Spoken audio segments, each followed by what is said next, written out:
Olá, está no ar mais um vídeo do nosso canal Teologia entre Amigos.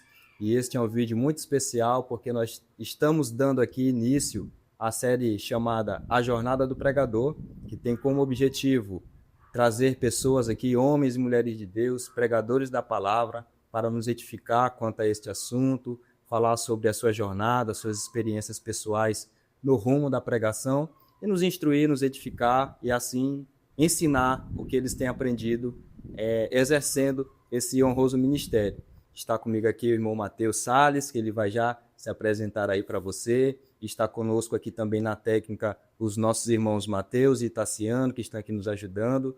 E estamos falando aqui também do estúdio da Solução Digital.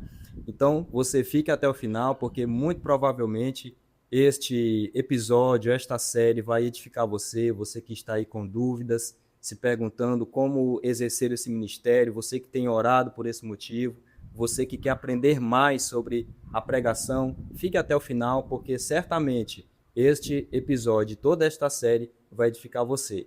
Agora eu quero passar aqui a palavra para o nosso irmão querido, que vai nos ajudar nessa estreia. Eu pensei nele desde que veio essa ideia à minha mente, porque é um homem de Deus, eu tenho acompanhado ele já há alguns anos, nós temos construído aí uma amizade já de alguns anos, e tenho visto como Deus tem usado ele no ministério da pregação, no campo da Assembleia de Deus, outras denominações, participando de aulas, simpósios, ministrando e sendo uma bênção, uma ferramenta do Senhor para a edificação do corpo de Cristo. Então, seria alguém que está a nível aí da nossa série e que vai nos instruir neste dia e iniciar essa grande jornada. Então, agradeço ao Matheus que se disponibilizou a estar aqui conosco, né? Abriu mão aí de alguns compromissos, talvez, abriu um espaço ali na sua agenda que não é ociosa, né? Uma agenda muito apertada. Então, obrigado por você ter aceito o nosso convite e estar aqui conosco. Agora a palavra está aí com você, se apresente, fale quem é você, de onde você veio, como tem sido a sua experiência, iniciação e experiência à pregação. Está com você a palavra. Meus queridos, eu quero agradecer de antemão pelo convite, né? Especialmente da pessoa do irmão Max, dos outros irmãos que estão aqui, o Matheus e o Tassiano. Para mim é um motivo de grande alegria estar aqui com vocês falando de um assunto que custa tão caro ao meu coração, que é a pregação e a pregação bíblica, fiel às Escrituras. Então, para mim é um motivo de grande alegria estar aqui, podendo contribuir um pouco com essa jornada do pregador. Eu sou ali da Assembleia de Deus, da Área 7, no São Francisco, faço parte da IADES, né, dessa Assembleia aqui de São Luís. Há alguns anos eu já tenho contribuído há bastante tempo com o Ministério da Pregação, do Ensino, na Assembleia de Deus. E atualmente eu atuo como secretário de treinamento da mocidade em São Luís. E também auxilio ali ao pastor Robinilson, naquela região do São Francisco. E a pregação ali tem sido bíblica, fiel às Escrituras, tem edificado a igreja e glorificado o nome de Cristo Jesus. E para mim isso tem sido um motivo de grande alegria para que eu possa cada vez mais me aperfeiçoar nesse ministério que é tão glorioso, que é a proclamação da verdade, onde todos nós somos transformados pela palavra do Senhor e o nome de Cristo é glorificado sobre a face da terra. Então para mim é uma grande alegria aqui estar com vocês. E rapaz, para dizer quando eu comecei, isso já faz muitos anos, né? Eu tenho 30 anos, mas eu iniciei ali por volta dos 7 anos. Eu tinha uma professora de escola bíblica dominical que ela sempre incentivava muito, muito as crianças a se engajarem na missão. Então tinha um departamento infantil da igreja, naquela época na Assembleia, e cada um de nós cantávamos, tocávamos, ministrávamos a palavra e, claro, que não de uma forma como uma pessoa madura faz, mas de certa forma nós já tínhamos aquelas ações ali iniciais Contato, né? incentivadas pela coordenação. Aquele contato ali foi extremamente importante para boa parte de nós. Tanto é que hoje, boa parte daquele pessoal, daquelas crianças, hoje elas servem ao Senhor. O Ministério da Pregação, da liderança, do ensino, do louvor. E alguns são pastores, missionários, plantadores de igreja, e isso tem sido um testemunho ao longo dos anos de como Deus operou de maneira poderosa através daquela irmã, a irmã Fátima, na vida das crianças. Então, desde então, eu tenho refletido um pouco a respeito disso, ao longo dos anos eu tenho me aperfeiçoado. Tanto é que, quando eu for fazer o seminário, Eu já tinha um conhecimento um pouco mais robusto a respeito da teologia, da área da pregação em si. Então, eu acredito que o seminário foi mais para formalizar aquilo que eu já estava exercendo dentro da congregação. E ao longo desses anos, eu tenho pregado aqui fora, tanto aqui em São Luís quanto fora, né? Da cidade de São Luís ou do estado do Maranhão também. Tenho ensinado pessoas até de outros países, né? Inclusive, eu estou vindo de uma aula justamente para pessoas de outros países ali na Europa, onde a gente fala sobre o Ministério da Pregação. E para mim isso Bom, tem sido gratificante demais. glória a Deus. Então, você falou algo que é muito importante, né, Mateus? O incentivo. Hoje nós vemos que falta um pouco, por parte de algumas lideranças, esse incentivo a crianças mesmo, jovens, adolescentes, para que haja um interesse pela leitura, interesse pelo estudo da palavra, e uma vez ou outra ceder uma oportunidade, seja um culto público na igreja, seja um evangelismo, talvez, botar a pessoa ali para dar uma palavra simples mesmo, mas isso vai incentivando a criança, o jovem, adolescente A se desenvolver, a Exatamente. encontrar até mesmo o seu próprio chamado. Eu não sou a favor de que haja ali uma espécie de ofício infantil. Sim. Eu acredito que o Ministério da Pregação é para pessoas maduras. Sim. Mas acredito sim que nós possamos dar oportunidade aqui, acolá, para que aquela criança ela possa se sentir pertencente ao povo de Deus e, de certa forma, também fazer parte da grande narrativa que é a história da redenção. Sim. Afinal de contas, o Senhor Deus chamou elas também para isso, né? Exatamente. Mas, como eu disse, o ofício a pessoas maduras. E quando essas crianças ministrarem num culto infantil ou num evangelismo de rua, elas estejam acompanhadas por uma pessoa que seja um grande orientador, um grande mentor. E isso vai ajudá-la a amadurecer de uma maneira bíblica, fiel. Porque hoje nós vemos aí algumas crianças ministrando totalmente distante da realidade bíblica, dos princípios cristãos à luz das Sagradas Escrituras, e nós vemos o que vemos. E é uma tristeza para o púlpito de nossas igrejas. Então, não apenas incentivar, como também mentorear, digamos assim, né? Para que certamente. aquele jovem não se perca. Até mesmo Samuel, que a história de Samuel ela é contracultural, porque não era comum Deus usar crianças para falar à nação. Então, a história de Israel é tão decadente, os líderes, os sacerdotes estão tão decadentes que Deus vem e utiliza a criança. Isso ali são exceções que Deus está realizando dentro do seu próprio governo soberano.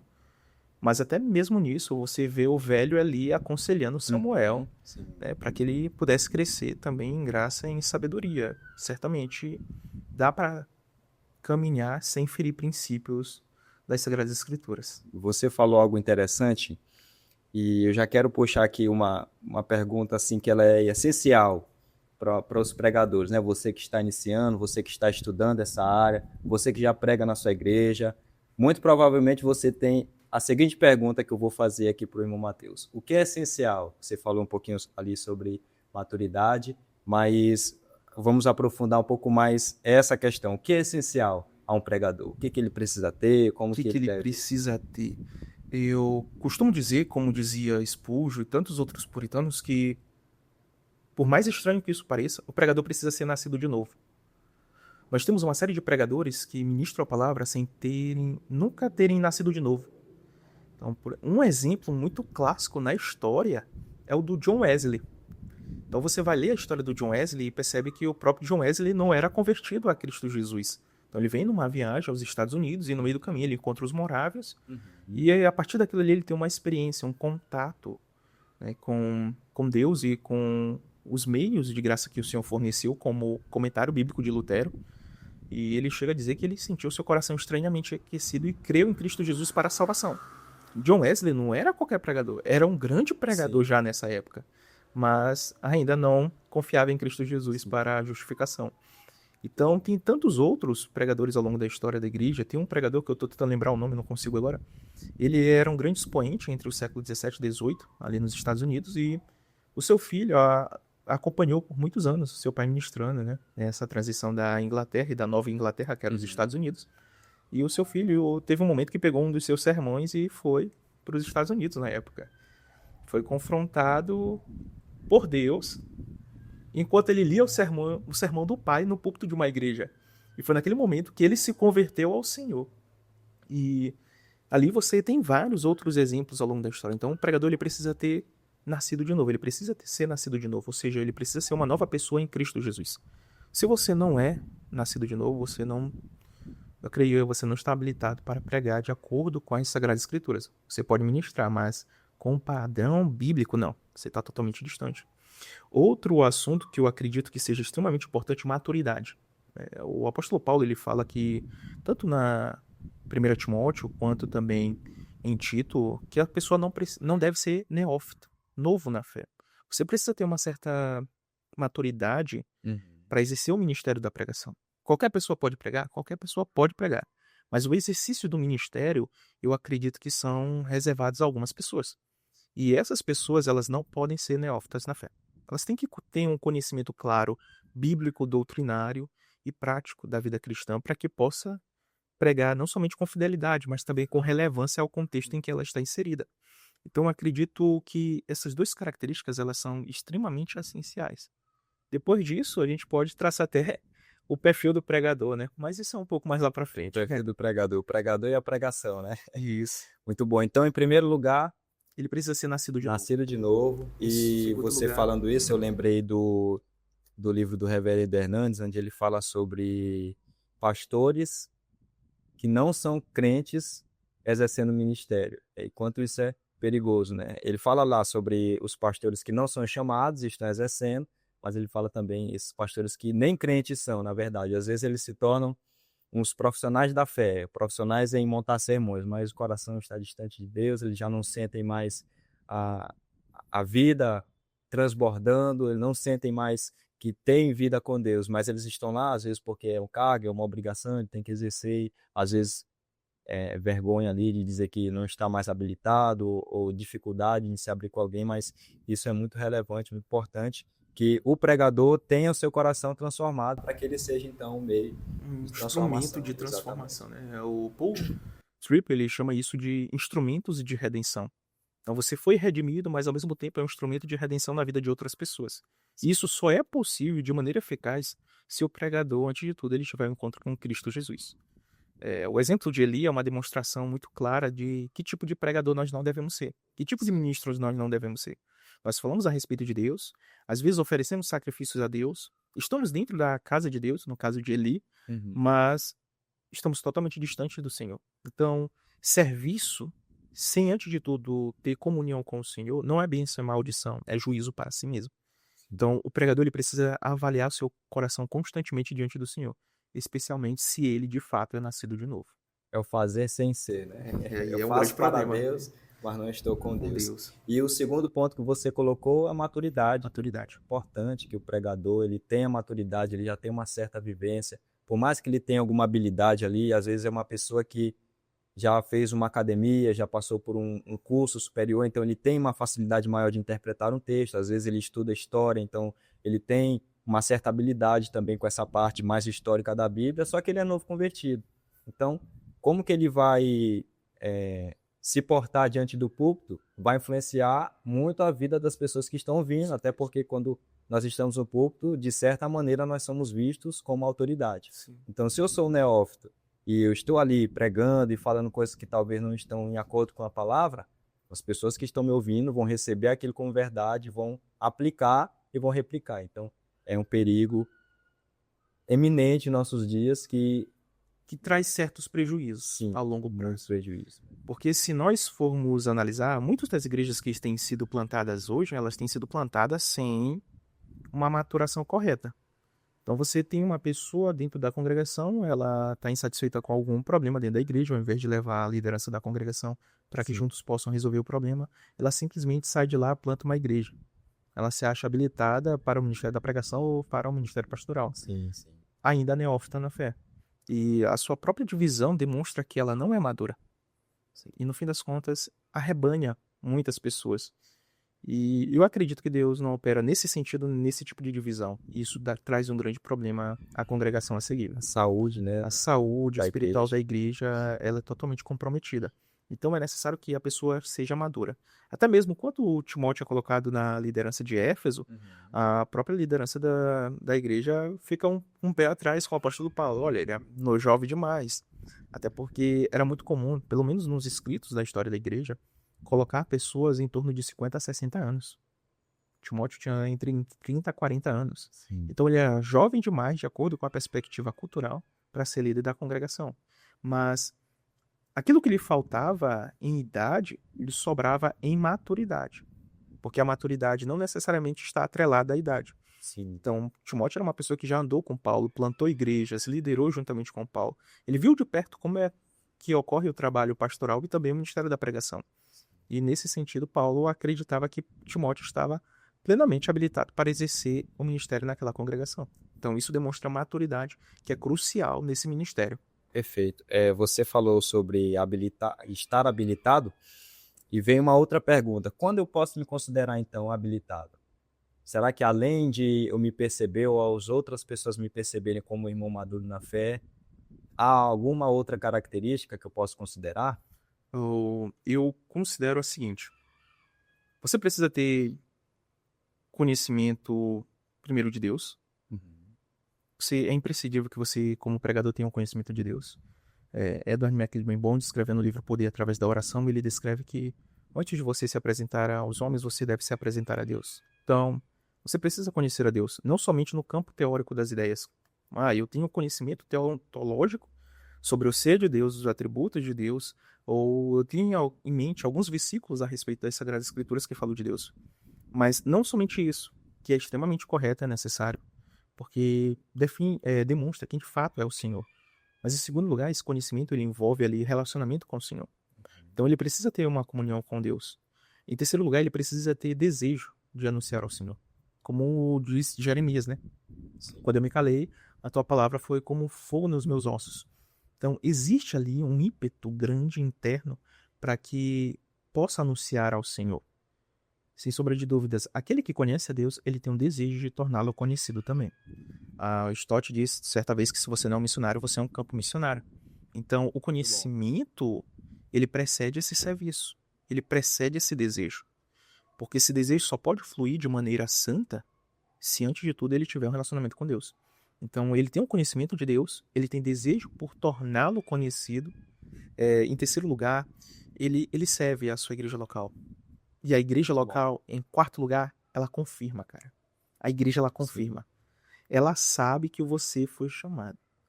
Então, o teu progresso, como diz 1 Timóteo 4,15, se torna notório perante a congregação. E esse termo progresso é um termo militar que o apóstolo Paulo utiliza para falar a respeito da vida cristã de Timóteo. Então, à medida que você lê, à medida que você exorta, à medida que você ensina, ou seja, o serviço na congregação local, as pessoas à tua volta, elas olharão o progresso. Termo militar para dizer, olha, você está ganhando campo. Sim, né? O teu território tem se tornado maior. Então, em certa medida, a igreja ela vai dizendo assim, olha, fulano de tal foi chamado para este ministério. Então, a igreja ela passa a confirmar. Então, tu tem de um lado ali conhecimento de Deus, tu tem um desejo de torná-lo conhecido, tu tem um serviço à igreja local e, em quarto lugar, a igreja local ela confirma isso. Então, as pessoas já, a partir disso, elas podem te oficializar, né? Como um ministro da pregação. Alguém que está exercendo o ministério da palavra. Que é muito diferente de qualquer cristão que pode anunciar a palavra. Qualquer cristão pode pregar a palavra. Sim. Qual é a diferença entre isso e o ministério? Qualquer cristão ele pode chegar no canto de uma rua, em qualquer outro lugar, no púlpito de uma igreja, anunciar sobre Cristo. Mas o exercício contínuo é o que demonstra, de fato, o ministério da pregação. Vai habilitar aquela pessoa como... E nessa habilitação, cara, algumas coisas são necessárias. Entre elas, a formação teológica do ministro. Ele precisa entender que é necessário se aperfeiçoar.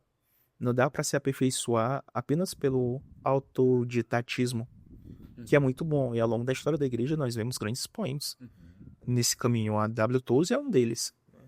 Então, você vê os escritos do Tozer, você fica espantado. É o estudo independente. Né? Mas você precisa ali de certa forma, formalizar, porque você recebe instruções claras de uma maneira muito mais ampla e organizada. Sim, sistematizada. Sistematizada. Muito bom. Isso, para quem quer servir no Ministério da Pregação, você maximiza o tempo, Uhum. o que é muito bom. E não faz com que você perca energias em diversas direções. Ah, que livro eu vou ler? Será que eu leio esse? Será que eu não devo? Às vezes a pessoa tá tão emocionada que ela compra vários livros e não sabe nem como... Não tem uma sistematização. E eu creio que... Tem que ter uma orientação, né? Claro, né? Que E vai o ajudar. seminário, ele te ajuda nisso. Sim. Mas, assim, o que te faz, de fato, ministro não é o seminário. É a congregação local. É o pastor local. Ele te Campo auxilia. é o exercício ali na... É o exercício na vida da comunidade. Sim. Porque o seminário, ele te ajuda a organizar as ideias. Te ajuda que temas você precisa estudar. Mas, assim, formar pastores, formar pregadores do seminário jamais poderá fazer isso, porque quem faz é a igreja local. É o Senhor através da igreja local. Bênção de Deus. Agora, tendo falado um pouco sobre o pregador e a habilitação ao ministério da palavra, como é que o pregador, Mateus, e você pode falar isso com muita propriedade, vai lidar com as dificuldades no exercício desse ministério? Como, por exemplo, a falta de tempo, a falta de recurso, as críticas. Como é que vai esse intermeio aí? Como é que ele vai lidar com essas circunstâncias que são muito comuns no ministério, qualquer tipo de ministério? Em primeiro lugar, a falta de recursos. Você deve confiar na provisão divina.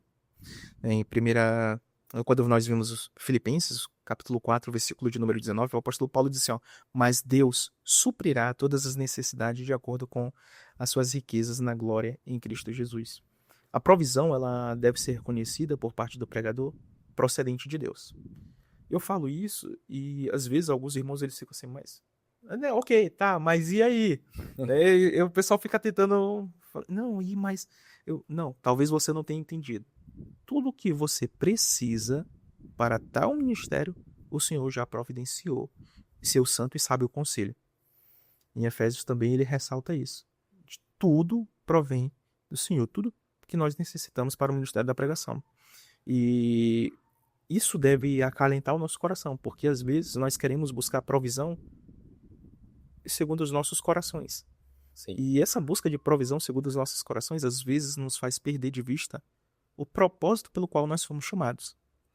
Então, nós vemos ao longo da história das Sagradas Escrituras, por exemplo, Elias e a viúva de Sarepta, lá em 1 Reis, capítulo 17, versículo 8 ao 16, o Senhor provendo ao profeta, mas ao mesmo tempo utilizando o profeta para prover a viúva, né? Então, de certa forma, use o recurso que você tem. Use o recurso que você tem, ainda que seja simples, utilize. Então, teve um irmão recentemente que ele falou assim, irmão Mateus, eu creio que o Senhor me chamou para ministrar a palavra, mas eu não tenho os recursos que são necessários para ministrar a palavra. Eu falei, você não tem a escritura? Você não tem a voz? Você não tem ali... Tem os primeiros ouvintes também, Pois que é a igreja. Não tem a igreja local. A igreja local não dá espaço, mas não tem as ruas. Quando não deram os púlpitos da igreja a John Wesley, ele disse, o mundo é minha paróquia. Então Wesley se torna um grande avivalista e evangelista justamente porque ele foi às ruas. Sim. Então, ele utilizou os recursos que ele tinha. Outro aspecto que eu acho assim, de maneira bem prática é faça parcerias com outras igrejas, projetos comunitários. Muito bom, network, né? Construir. Que são totalmente essenciais para a comunicação da mensagem do evangelho. Quanto mais você trabalhar de maneira conjunta com outras pessoas, com outras igrejas, esqueça o seu denominacionalismo, né? Eu sou de tal igreja, mas minha igreja não se mistura com outra igreja. Não, isso aí não é visão de reino, né? Isso é visão de comércio. Sim. E vai acabar limitando aquela pessoa. Com certeza, limita demais aquela pessoa. Então, converse com essas pessoas, veja quais são as necessidades daquela igreja que está inserida ali. Como é que você pode auxiliar aquela igreja também, afinal de contas? Acima da igreja, ou antes e depois da igreja, se mantém o reino de Deus, Sim. Que é muito mais amplo do que a própria igreja, né? Em segundo lugar, administre o tempo, né? Administre o tempo. O pregador precisa saber administrar o tempo. Ele não pode desperdiçar o tempo que ele tem. Ele tem que remi-lo. E ele tem que ser muito diligente nisso. Priorize algumas coisas na sua vida. Se você é chamado ao ministério da pregação, algumas coisas são essenciais, entre elas a oração. Neemias não começa a construção dos muros de Jerusalém sem antes orar ao Senhor. Antes de qualquer coisa, oração. Ela é a sua primeira atividade.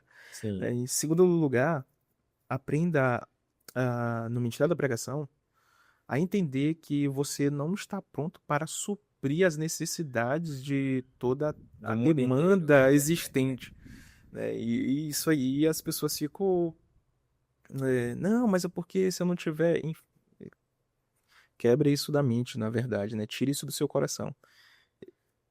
O reino de Deus, ele já estava antes de você nascer, ele perdurará, né, enquanto você nascer, e ele perdurará ainda mais depois que você partir. Então, aprenda a delegar tarefas juntamente nesse ministério, porque existem demandas específicas e você tem que reconhecer que Deus chamou outras pessoas para suprir essas demandas, né? O ministério da pregação, ele não é somente para adultos. E o ministério infantil? Você precisa de pessoas que pregam fidelidade ali. E os adolescentes? Claro que, à luz das Sagradas Escrituras, é só um povo de Deus. Mas hoje você pode ser muito mais assertivo na instrução da mensagem a esses grupos, né? Então, terceiro lugar, cara, estude. Estude. Hoje eu chego a dizer, Max, que é impossível você ser um pregador fiel se você não estudar. Porque as demandas do nosso tempo, eles são maiores do que há 100 anos atrás. Nós temos hoje um mundo totalmente conturbado. Então, um pregador que não estuda, ele é um pregador que está fadado ao fracasso. Sim. Em 2 Timóteo, capítulo de número 2, versículo de número 15, o apóstolo Paulo chega a dizer que nós devemos nos apresentar como obreiro aprovado, que maneja bem a palavra da verdade. Então, nenhum imperador romano queria ao seu lado um soldado que fosse incapaz de manejar a espada. Sim. Se ele não fosse habilidoso, aquele soldado não estava em primeiro lugar nenhum no corpo dos soldados do Império Romano, muito menos na guarda do imperador. Então, o pregador ele precisa ser habilidoso. John Stott, escrevendo no livro Pregação entre Dois Mundos, ele chega a dizer que o pregador ele precisa ser um homem de dois tempos. Do tempo bíblico e do tempo presente. Atual, né? Sim. Então, por quê? Porque ele leva os ouvintes ao mundo do texto bíblico. Então, ele vai começar a explicar a partir do texto sagrado o que o Senhor queria comunicar àquele povo naquela época. O que Neemias queria comunicar no capítulo 8, quando o povo pede que o livro da lei seja lido. E no versículo de número 8, há uma explicação diligente a respeito daquilo ali. Há uma aplicação da verdade divina. O que o Senhor queria comunicar para aquele povo? Então eu tenho que levar meu público de hoje ao texto. Mas ao mesmo tempo eu tenho que trazer as lições daquele texto para o dia de hoje, para o tempo atual. Quais são as dificuldades que se assemelham ou separam do povo lá de Neemias? O que o Senhor comunicou lá que ele está comunicando para o público de hoje também? Isso deve ser levado em conta. Então o pregador ele é um homem de dois mundos, né? O texto bíblico e do ouvinte. Agora, claro, algumas ferramentas são essenciais nesse estudo. A hermenêutica, a exegese são cruciais. Ele precisa entender os limites da interpretação. Ele precisa entender sobre o que aquele texto está falando e depois ele precisa aprender como ele vai comunicar isso. Então a homilética é parte essencial da vida do pregador também. Então, porque se ele não tiver como ele vai comunicar, ele não vai conseguir ser um pregador relevante. Ele tem a mensagem e não sabe como aplicar. É como se eu pegasse uma fruta, cortasse ela em vários pedacinhos e colocasse ela em cima dessa mesa. Eu estou morrendo de fome, mas o fato de eu não me alimentar descreve que existe um abismo ali discrepante entre as frutas cortadas, organizadas na mesa, mas e aí, o que eu faço agora? Fica até sem sentido. Se você está cortando uma fruta, certamente você ou alguém vai ter que se alimentar. Então, o papel da homilética é se alimentar o povo de Deus com a palavra de Deus. E isso requer um estudo diligente. Muito bom. O papo está bom, acredito que você está sendo muito edificado. E agora nós vamos passar aqui para um ponto de atenção, pontos de atenção que todo pregador deve ter no exercício do ministério. Em primeiro lugar, Mateus, como é que você vê hoje a questão do mensageiro de Deus e a idolatria ao próprio ministério? Esse é um ponto extremamente importante, porque o ídolo em si mesmo nada é. Então, todas as vezes que um pregador herege no seu coração um ídolo, ele está adorando um Deus totalmente diferente. E isso é muito comum no ministério. Por exemplo, eu já encontrei pregadores que são ídolos dos seus próprios livros. Então, o anseio do coração dele era ter uma biblioteca gigantesca, mas assim, não estudava para conhecer um pouco mais a respeito de Deus e transmiti-lo com fidelidade. E a idolatria, ela é muito grande, porque ele busca a identidade em alguém à parte de Deus. e não no próprio Cristo, não no próprio Deus. Então, observe que esse tipo de idolatria ele é um risco muito grande porque ele tem produzido na igreja pessoas famosas. Eu não tenho problema nenhum com fama, até porque o Senhor mesmo disse que engrandeceria o nome de Abraão. O problema nunca foi a fama. O problema é que o coração dele está no seu status pessoal, Sim. não na glória de Cristo, Ele não na glória trabalha de em Deus. função de obter a fama, de obter prestígio e não necessariamente por agradar a Deus por meio da pregação. E é por isso que eu disse que o pregador ele precisa ser nascido de novo.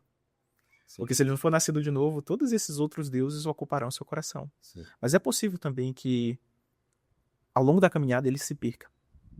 Eu acredito piamente nisso. Até porque nós temos ali o exemplo de Eli, nós temos o exemplo ali dos filhos de Samuel. Então, ele começa bem, mas aí, quando ocupa aquele ofício, já o seu coração já o conduz por caminhos tortuosos. E esse tipo de idolatria é muito comum. Então você entra na igreja, é o pregador famoso, ciclano e tal, tal. Recentemente eu estava em um trabalho e tem um grande pregador aqui no Brasil, eu não vou citar o nome para. E eu me lembro que quando. Olha só, como essa idolatria é um problema muito grande e arraigado no coração do povo de Deus. E esse pregador, extremamente famoso, ele estava no cartaz e minha foto estava do lado dele.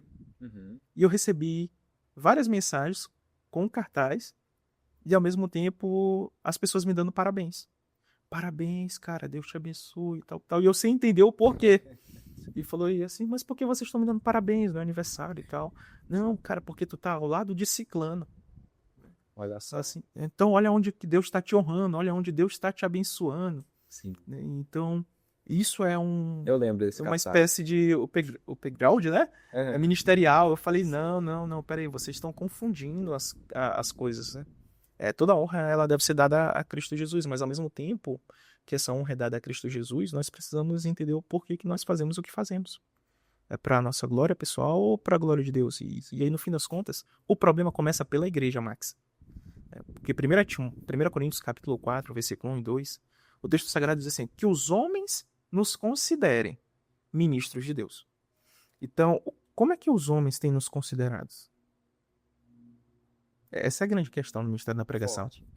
E eles me consideram como ministro de Deus? Ou eles me consideram como uma pessoa famosa, importante, que tem um nome famoso, enfim. Sim. Então isso começa pelas pessoas. Em segundo lugar, a maneira como tu lidar com os elogios que essas pessoas passam a ti. Ah, cara, é assim, assim, assim. E aí, como é que é ter o coração diante disso?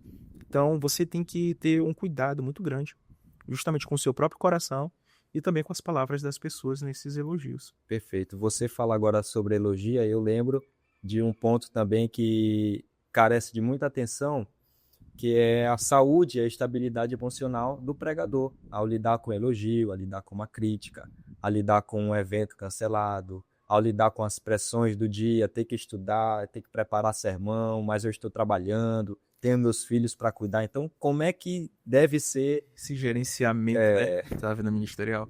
Isso é muito interessante. que as emoções, elas influenciam muito. Demais. Então, como é que a gente Demais. De maneira bem prática, o que eu faço? Como todo mundo, nós temos 24 horas. Alguns de nós possuem, como é que eu posso dizer assim, menos do que isso. Em que sentido? Por exemplo, se eu moro no bairro do São Francisco, eu trabalho na Santa Clara. Então, o tempo que eu gasto do São Francisco para o Santa Clara é grande. E de volta também. Sim. Então, em média, ali eu já tenho 2 horas que não tenho mais. Mas 2 horas em trânsito. mas se eu moro bem ali no São Francisco, e eu trabalho ali no São Francisco, eu não tenho essas 2 horas gastas. Sim. Na verdade, eu tenho 15 minutos, 20 minutos. Então, eu consigo gerenciar esse tempo um pouco melhor. Agora, o que eu faço? Já que eu trabalho ali na região do São Francisco. Eu acordo 5 da manhã. A rotina do homem. Aprendam aí, ó. Ouçam o que ele diz. Geralmente eu acordo 5 da manhã, né? Mas ali 5 da manhã é certeiro. Geralmente entre 4h40 eu já tô ali, mais 5 da manhã é certeiro. Certeiro, eu já de eu estar sentado na mesa com a Bíblia. Então eu estou estudando o Evangelho de Lucas nesse momento. E a minha ênfase agora na leitura do Evangelho de Lucas é o fato de que Jesus, ele come e bebe com pecadores. Então, minha ênfase ali é nesse aspecto missional acolhedor de Cristo. Então, eu estou leio um trecho daquele texto, às vezes um capítulo, faço algumas observações a partir da minha própria leitura, não consulto nenhum comentário bíblico, não faço análise exegética de nada ainda, apenas leio o texto. 1, 2, 3, 4 vezes. E algumas coisas eu já vou percebendo e anotando de antemão. Então, quando eu percebo que já são 5h30 e eu tenho que sair 6h30 de casa, falei, opa, falta 1 hora. Então, de 5h30 até umas 5h40, 5h50, eu já tiro o meu período de oração. Meu período de oração, de maneira específica, é por mim, por minha esposa, por minha casa. Depois, pelo um conhecimento mais robusto, mais sólido da palavra. Terceiro lugar, pela minha congregação local. E em quarto lugar, pelas pessoas a quem eu irei ministrar. Então, a minha oração, ela é, de certa forma, bem específica. É claro, intencional. É claro que no decorrer daquele momento eu acrescento outras coisas e tal, mas basicamente essa é a estrutura que eu faço de oração. Após isso, eu vou lá, eu faço café pra mim, pra minha esposa, eu já deixo pronto, né? Ela sai depois de mim, geralmente ela sai 8 horas da manhã, eu saio 6h30 de casa, mas eu já tomei banho, já deixei tudo pronto. E se eu consigo fazer isso até 6h10, aí eu percebo, opa, eu posso sair 6h30 de casa, eu tenho mais 20 minutinhos. Aí eu já vou lá na estante, pego algum livro, e durante esses 20 minutos eu coloco um marco cronômetro no celular e começo a estudar. Vou pro serviço, chego lá às 7 horas, e depois disso fico até umas 5h30, 6 horas da tarde. Quando eu chego em casa, aí eu gosto de correr, né? Eu gosto muito desse tipo de hobby, de corrida. Faço minha caminhada e tal, tudo mais. O pregador precisa se exercitar. Sim. Né? John Wesley fazia isso nas quartas e nas sextas, para que ele pudesse ter vigor, a fim de poder servir por mais tempo ao Senhor e à sua igreja. Então, Robert Machen, ele diz que ele chegou a matar o cavalo que o Senhor havia dado para ele, que era o próprio corpo, né? Então já não pode entregar mais a mensagem. Então ele precisa se exercitar. Aqui não é nem um convite para você ser fitness ou alguma coisa assim. Mas se você quiser, fique à vontade. Depois que eu volto, eu deixo de antemão algumas coisas preparadas para jantar com a minha esposa, a gente janta junto. Depois disso, eu reservo um tempo ali de 30 a 60 minutos, aonde eu vou aprofundar aquele estudo que eu iniciei pela manhã. E ali eu já parto para análise exegética, análise hermenêutica, e tantas outras coisas que eu preciso fazer de maneira diligente para compreender com fidelidade o texto sagrado. Depois de longos dias estudando, refletindo sobre aquele texto, é que eu vou pensar como eu irei transmitir isso para minha comunidade local ou para outra congregação. Muito bom, muito bom. Você já recebeu muita crítica? Já, cara. Já, muita crítica. É comum nós recebermos crítica. Tudo que você irá fazer ao longo da vida, especialmente no que tange a trabalhar com o público, O que envolve outras pessoas. tudo, você vai receber críticas. E o nível de exposição também, porque você tá quanto mais você se expõe, maior o número de críticas. Sim. Por exemplo, fazer um podcast desse, você está se expondo. Então, às vezes eu posso falar alguma palavra que eu não pensei tanto quanto deveria pensar. E de repente alguém vai lá nos comentários aí foca só. Isso aqui, não sei o que, não sei o que. Aí não presta nada. Pronto. Por causa dessa palavra que eu me equivoquei, ou talvez não tenha analisado. Sim. E no fim das contas, tem pessoas que recebem essas críticas de maneira muito dolorosa, ao ponto de não querer mais servir, né? É a instabilidade emocional ali presente. Então ele já não tem essa capacidade de gerenciar suas próprias emoções. Sim. E no fim das contas, não vou servir mais, eu não vou pregar, porque toda vez que eu faço isso. Então ele já se esquece do propósito que ele teve inicialmente, que era de proclamar a glória de Deus, anunciar a verdade divina para a edificação da igreja e transformação de outras pessoas. Ele se esquece totalmente disso. Sim. Né? Então, o que falta? A falta de convicção. Essa falta de convicção produz pessoas assim, instáveis emocionais. Sim. E John MacArthur, ele critica profundamente isso num livro. Ele tem um livro que ele fala, eu não sei se está traduzido já, ele fala sobre 9 qualificações essenciais para o ministério da pregação. 9 convicções essenciais. Entre elas, ele fala justamente isso. Então, pessoas que já recebem uma crítica casca fora. Mas não é assim que a gente tem que fazer.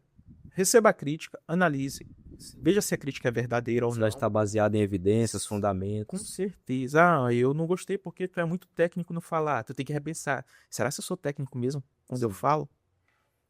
Então, minha esposa, ela falava muito pra mim assim, olha, às vezes tu prega, ninguém entende. Por quê? Porque como eu vivia muito nesse mundo acadêmico, teológico, então minha Você fala acabou extraindo essa forma de se comunicar, de se já era expressar. quase que natural. Sim. Então eu chego no púlpito da igreja, eu falo assim, segundo o pensamento de, sei lá, fulano de tal, ele pensa que a remissão é isso, isso, isso, aquilo. Só que eu não expliquei pro irmão o que é remissão. Não precisa, O tem irmão coisas chegou do que trabalho agora, tá cansado, é, totalmente toda. é voando, né? É, Então, por exemplo, é aquela velha história de um rapaz que ele tinha um senhor que tinha perdido o filho e o pregador chegou lá, foi dizer sobre a palavra grega que falava de morte, né? Explicou todo lá os meandros exegéticos da palavra morte, enfim. E ele, e aí? E aí? Meu o que que filho isso tem a morreu, e ver? agora? O que que isso tem a ver?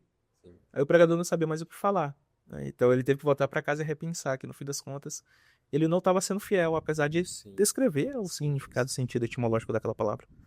E aí ele começou a compreender que na verdade ele deveria anunciar a esperança da ressurreição de Cristo Jesus. Então, algumas críticas dessas são boas. Sim, Agora sim. tem críticas que são extremamente ruins que você não deveria nem Dá levar em atenção. conta. Sim. E se você leva em conta, você deve analisar o seu coração, as motivações, as suas emoções. Perfeito, perfeito. Né? Então, por que você está levando em conta? A pessoa não gosta do jeito que eu falo, a pessoa não gosta do jeito que eu me visto. Enfim, tem pessoas que, por coisas bobas, elas deixam de um Sim, mistério sim. ali. Né? Então, no fim das contas, eu acredito que aquela pessoa não estivesse Tá falhando lá no primeiro ponto. nos primeiros pontos, né, que são essenciais. Sim, você falou algo muito interessante, que é a crítica que ela vem com base, com fundamento. Porque nós, às vezes, temos alguns pontos cegos. É que você faz sem ter autoconsciência daquilo. Então, às vezes, é a fala técnica demais, é um jargão. Hã? É a rapidez É na a rapidez da é o fala, né, é um vício de aí, linguagem, isso é uma destrói. gíria, é uma palavra mal colocada. Então, quando alguém traz esses pontos de atenção, o pregador deve ter maturidade, estabilidade. Não, eu vou analisar, faz sentido o que ele está falando, vou trabalhar e, no caso, até agradecer a pessoa que está fazendo essa recomendação a ele. Por isso é tão importante a estabilidade emocional, tanto para críticas quanto para o elogio. Os elogios. Tem um irmão querido que ele fala assim, se elogiar demais, pega gripe, não presta. Porque, às vezes, as pessoas acabam se deixam levar pelo elogio. Aí estagna, para de estudar, acha que já está bom demais, ou começa a menosprezar alguém que está começando. Então, Isso é um grande perigo. E aí você entra naquelas questões das idolatrias presentes no coração. sim, Quando você começou, você não tinha um conhecimento teológico suficiente, sim, ou é o suficiente para uma ministração bem sólida. É claro que ao longo da vida você vai se aperfeiçoando, mas tem um momento ali que você alcança certa maturidade. Então, no início, você vai ouvir o cara errando algumas palavras dentro da própria teologia. sim, sim. E se você já despreza aquela pessoa, no fim das contas, você já está se perdendo um pouco, porque poderia ser uma outra pessoa que auxiliasse nisso, mas não tem sido. Eu lembro que quando eu fui ministrar, isso já faz uns 15 anos atrás, faz uns 15 anos, eu lembro que eu subi numa igreja, num púlpito de uma igreja para ministrar em Apocalipse.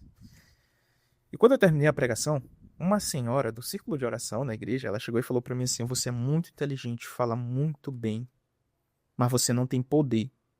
E eu segurava o meu terno aqui assim, na borda aqui assim, eu falei: meu Deus, mas como assim eu não tenho meu poder? Os primeiros pensamentos que eu lembro que veio à minha mente naquela época foi: porque essa mulher tá falando que eu não rodo, não falo alto, não grito, não sei o quê. Foi as primeiras coisas que eu tinha pensado. Sim, sim.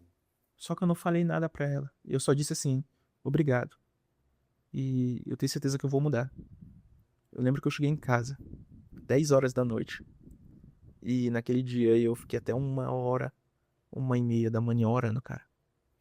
E eu disse assim: Senhor, a tua palavra diz em 1 Coríntios que quando Paulo foi ter com os irmãos de Corinto, as suas palavras não foi de persuasão humana, mas de poder. Eu não sei que tipo de poder aquela irmã estava falando, mas a tua palavra fala isso. Demonstração de poder. Em nenhum momento a tua palavra ela proíbe nós buscarmos isso. Na verdade, o próprio ministério de Cristo Jesus, quem é esse que ensina como autoridade, né? É muito diferente dos escribas e fariseus que nós vemos aqui. E logo em seguida o Senhor realiza diversas curas, ensinos extremamente poderosos. E eu falei assim, Senhor, então me use com poder, me use com graça, de acordo com as Sagradas Escrituras. Alguns anos se passaram, eu voltei àquela congregação, eu estava ministrando. A mesma irmã? A mesma irmã, eu não sabia, cara, eu não lembrava mais da história. E ela falou assim, agora você tem conhecimento e você tem poder da parte de Deus. Bênção de Deus. E até hoje eu não entendo muito bem o que ela queria dizer com isso, mas alguma coisa mudou. Então, eu poderia muito bem ter criticado aquela irmã. Não, porque isso... Não, é inveja. E simplesmente eu me calei, eu disse obrigado. E a decisão que eu tomei foi de orar ao Senhor. Sim. Porque ao longo da história da igreja tem muitos que falam isso, né? Sobre o poder da parte de Deus. Edward McMahon disse assim, ó, antes de você chegar ao púlpito de uma igreja para ministrar, tenha certeza que o Senhor já molhou os lábios, a qual será utilizado para proclamar a sua verdade. Ou seja, é o que eles chamam de unção, né? Ao longo dos anos, né? Unção, graça. O que é, como diz Leonard Ravenhill, né? No livro Por que Tá do Pleno Avivamento, unção, eu não sei o que é, mas eu sei quando o homem não tem. Então, isso ali ficou muito claro para mim, de que eu precisaria orar muito mais. É unir aquele conhecimento e poder, né? Sim. Que grande. É luz na mente e fogo no coração. Exatamente, Jonathan Edwards. Muito bom, muito bom. Glória a Deus, meu irmão. Belo testemunho. Agora aqui, algo pouco polêmico. Como é que é essa história aí de criar? O Itaciano sabe. Ele já ouviu também algumas histórias dessa. Criar sermão com IA. Rapaz. O sujeito vai lá, digita, cria aí um sermão sobre a redenção. Aí, você tem pronto ali o esboço, a pessoa vai lá, prega e aí, como é que é isso? Outro dia eu testei isso, porque o irmão me fez essa pergunta. E ele falou comigo assim, cara, você já criou um sermão com IA? Eu falei, criar sermão com IA? Eu falei, não. Cria, cara, cria. Aí ele foi lá e me mostrou, e eu falei, então, vou falar aqui sobre, sei lá, o amor de Deus aqui em João 3. E veio um sermão todo estruturado, introdução, como é que você cumprimenta os irmãos da igreja, tal, tinha tudo lá. Eu falei, caramba, faz isso mesmo. Ele faz, irmão Mateus. O senhor acha que é errado? Eu falei, certamente. Pelo menos, né? O mínimo. É errado. Porque o sermão, ele flui de um princípio bíblico de comunhão com Deus. Você precisa ter um contato com um texto sagrado. E a partir dali, você precisa analisar o que o Senhor está dizendo. Sim. A partir dessa afirmação, desse relacionamento com o próprio texto, em oração, em humildade, você começa a estruturar o seu sermão, a fazer o seu sermão. Então, a IA, ela não tem uma vida de oração com Deus. Pois é, né? Sermão flui de homens. Sim. Flui de homens que estão com Deus. Sim. Até o John Pipe, se não me falha a memória, fez uma crítica recente sobre isso. Né? Fez. Ele disse que a IA fez uma oração para ele tão bela que até ele mesmo chorou, mas não tem vida com Deus. E o sermão, ele tem que fluir desse relacionamento com Deus.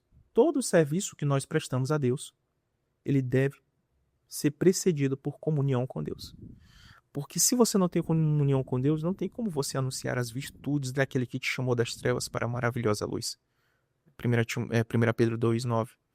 Então, a IA, ela não tem isso. Em segundo lugar, a IA, ela não dedica um tempo como você dedicaria a um sermão. Sim. O que faz aquele processo de reflexão. Que é o que a gente chama de meditação. 1 Timóteo 4,15, né? Medita. Josué 1,9, medita no livro da lei. Então, a meditação ela é a parte essencial e a IA não faz isso. Então, eu acredito que esses dois princípios, né, só para a gente aí sumarizar as coisas, mas essa comunhão com Deus e essa meditação na palavra de Deus. A IA não pode fazer isso, então eu acredito que não seja correto. A IA não tem paixão pelas almas. Não né? tem, cara. Não conhece o público a quem você vai pregar, não sabe de nada. Então... Tu pode descrever, ela pode te orientar, mas assim, o pregador ele precisa ter paixão pelas almas. Porque se ele não tem paixão pelas almas, o que ele faz ali? No púlpito de uma igreja. Então, ele precisa ter esse relacionamento com Deus e ter essa meditação. Porque nessa meditação, e aqui é gigantesco, né, o leque da meditação. Essa meditação, ele vai refletir a sua necessidade de amar as almas a quem vai ministrar. Sim. Ele vai sentir a necessidade de amar cada vez mais a palavra. ele vai sentir a necessidade de orar dependendo do Espírito de Deus para que ele use poderosamente. Sim. Ele vai sentir a necessidade de que ele tem que orar por ele mesmo como pregador. Chegou o apóstolo Paulo em dizer em Efésios capítulo de número 6 que ele queria a oração dos irmãos para que lhe desse ousadia, para que Deus lhe desse ousadia na proclamação da verdade. Como é que ele vai ter isso se ele não tem uma vida de comunhão com Deus e nem com o texto bíblico? Então, aí ela não pode gerar isso. Gera muitas coisas. Alguns comentários que você pode consultar. Faça uma análise exegética de um texto, de alguma coisa. Compara aí os dois comentários de um autor com outro autor e faz uma síntese. É isso. Pode ser usado como recurso. Sim, assim como você utiliza vários livros Sim, no momento da pesquisa para analisar um texto bíblico. Não tem problema nenhum. Ela é, nesse sentido assim, ela é maravilhosa. Mas agora criar o sermão, eu acredito que seja totalmente errado. Pregador, não vá por essas trilhas. Não. Vá lá na oração, no texto bíblico, na reflexão. Muito bom, muito bom. Você consegue gerar um sermão bíblico fiel.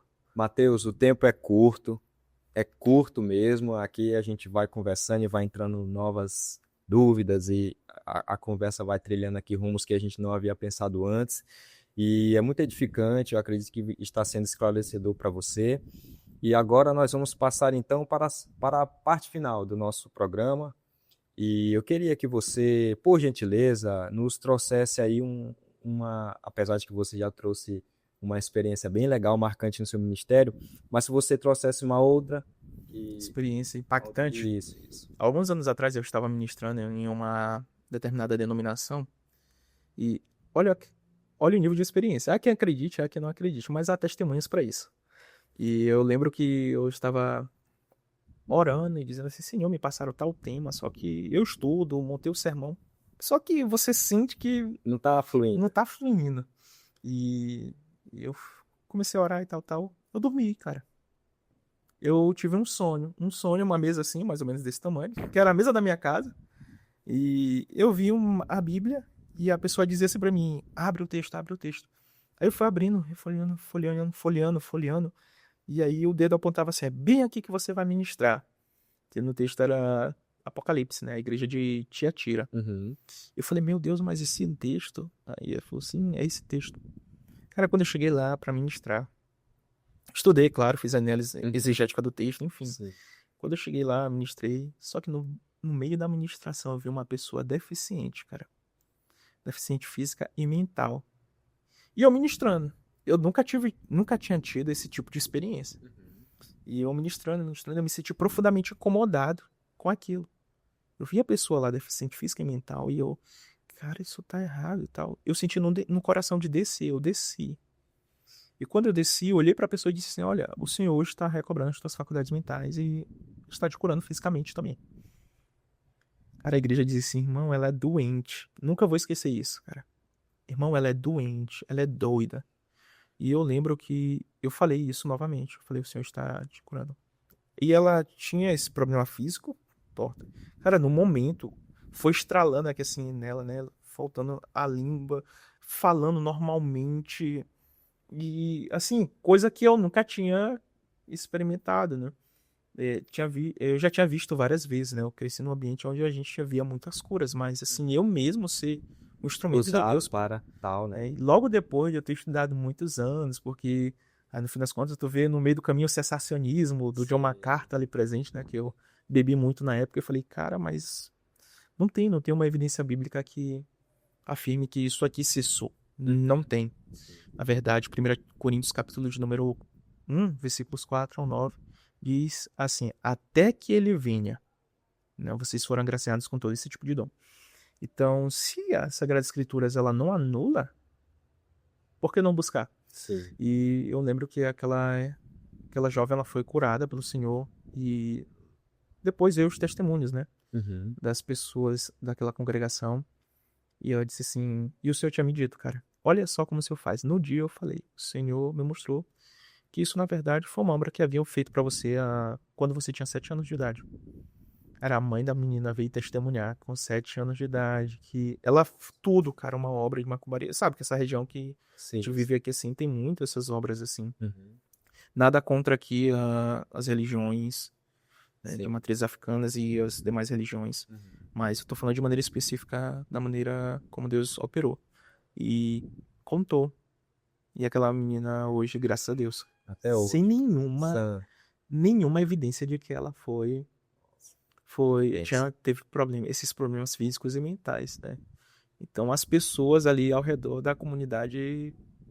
Eu voltei, depois que aconteceu isso, né? No mesmo dia que essa menina foi curada, ela saiu da igreja, assim, em busca dos pais. E eu voltei pro púlpito da congregação e continuei pregando. Uhum. E depois o que Deus fez ali foi maravilhoso, né? Quebrantando os nossos corações, pessoas se convertendo ao Senhor. Porque no fim das contas, o principal objetivo da cura, ela não é em si a cura apenas. Evidenciar algo maior. Maior. O Senhor é poderoso para salvar as pessoas. E era o que Cristo demonstrava a partir do seu próprio ministério de curas. Sim. E isso ali para mim foi um testemunho poderoso. Tem tantos outros, mas História marcante mesmo. essa foi marcante. Ainda não tinha ouvido essa, né? Essa aí foi muito marcante. Uma bênção. É a necessidade de nós buscarmos e estarmos A dependência do Espírito. na dependência de Deus e dispostos a isso, né? E aí a gente tem que equilibrar, né? Algumas coisas. Sim, perfeito. Muito bom mesmo. Glória a Deus por isso. Agora você pode passar aos nossos pregadores, os nossos irmãos que estão ali ouvindo, pregadores, pregadoras, 2 recomendações de leitura. Duas Eles- recomendações de leitura. Sejam iniciais, sejam um pouco mais robustas, mas mais especialmente para quem está ali começando, engatinhando. Eu indico um livro, inclusive ele tá bem aqui. Qual dos- Pregação Pura e Simples, do Stuart Oliot. Olha só, Essa, sem sombra de dúvidas, para quem tá iniciando, um livro excelente. muito bom mesmo. Porque ele te ensina os passos de uma maneira muito didática, Sim. muito básica. E outro livro que eu indico é Teologia Bíblica da Pregação. Esse já é para quem quer entender mais o desenvolvimento à luz das Sagradas Escrituras sobre pregação. Teologia Bíblica da Pregação, do Jason May, publicado pela Edições Vida Nova. Então, para quem está iniciando, este livro, Pregação Pura e Simples. Para qualquer um, Pregação Pura e Simples.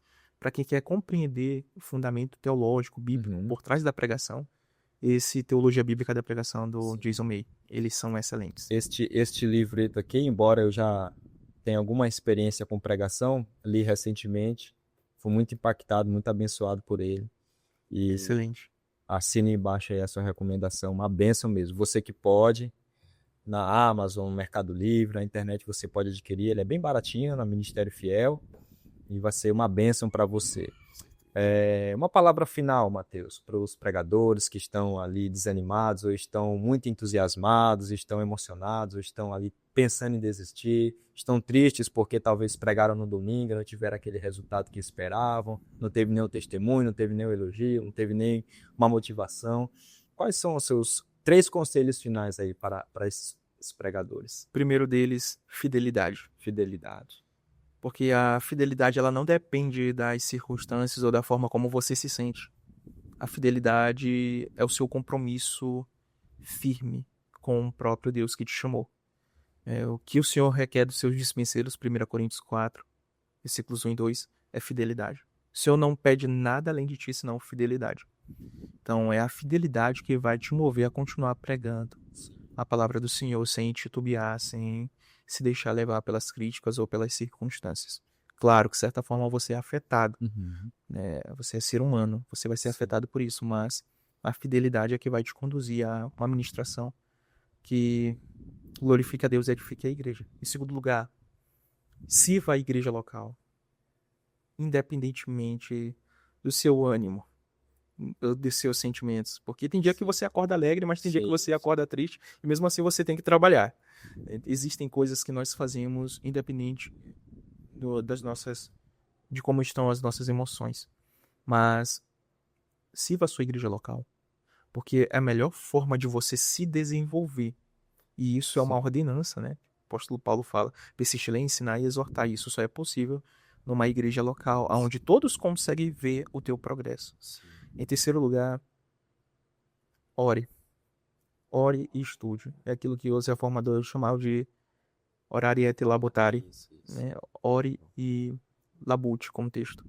A oração, ela é, sem sombra de dúvidas, um instrumento poderoso que Deus nos deu para falarmos com Ele. E o estudo é a maneira como você é enraizado na verdade das Sagradas Escrituras e também o meio pelo qual você consegue cumprir a sua fidelidade Sim, e também servir a sua igreja local. se desenvolver na vida com Deus, né? Porque mais do que ser um pregador, eu preciso ser um servo de Deus, né? Alguém Antes que se que o relaciona. Senhor nos chame para servi-lo, através de algum dom que Ele mesmo forneça, o Senhor nos chama para conhecê-lo. Sim, glória a Deus. Meus irmãos, nós temos por certo que este episódio vai ser muito abençoador para a sua vida, foi muito edificante. Acredito também que vai ser edificante para todos aqueles para quem você compartilhar este vídeo. Espero que você possa nos ajudar a ter mais alcance. Nós estamos aqui com um trabalho simples, mas que visa edificar o povo de Deus, trazer um material que seja de qualidade, que abençoe a sua vida de fato. E por isso nós agradecemos ao Mateus. Infelizmente, nosso tempo está chegando ao final, não tem mais tempo para a gente trabalhar outras questões aqui, mas agradeço a você, Mateus, mais uma vez pela sua disponibilidade, Eu que ter agradeço. vindo até aqui para colaborar conosco nesse projeto. E eu queria que você mostrasse ou dissesse melhor para os irmãos que estão acompanhando ali, onde é que eles podem encontrar você, se você desenvolve algum trabalho nas redes sociais, algum curso que você tenha, fica à vontade aí. Você me encontra no Instagram, @saberredimido, saber, R no final, e redimido também, são 2 R's. Então, @saberredimido, ali eu dou várias dicas de pregação expositiva, Bom, pregação textual, pregação temática, que muitas vezes é criticado, mas Ricardo, é possível fazer uma pregação temática fiel às escrituras, indicações de livros, ali eu traço alguns comentários. No YouTube também eu tenho um canal, eu tenho postado aos poucos alguns vídeos nessa área da pregação, com o nome Mateus L. Salles, Mateus com TH, Mateus L. Salles, você me encontra lá também. E na igreja local eu estou ali na Assembleia de Deus, da área 7 no São Francisco, subsede onde eu sirvo como auxiliar da igreja e também como professor de escola bíblica dominical. Todos os domingos nós estamos ali estudando ali de maneira expositiva e sistemática a carta de Paulo aos Gálatas. E você vai me ver bastante ali com os irmãos. E geralmente eu estou ministrando alguns cursos de pregação expositiva, de interpretação bíblica, que não era meu foco inicialmente, mas devido à decadência dos púlpitos, eu senti a necessidade de realizar ministrar esse tipo de conteúdo para orientar os mais jovens. Afinal de contas, alguém tem que nos instruir e nós temos que instruir o próximo, né? vocês. Confiar o bom depósito do evangelho a outros, como diz Paulo.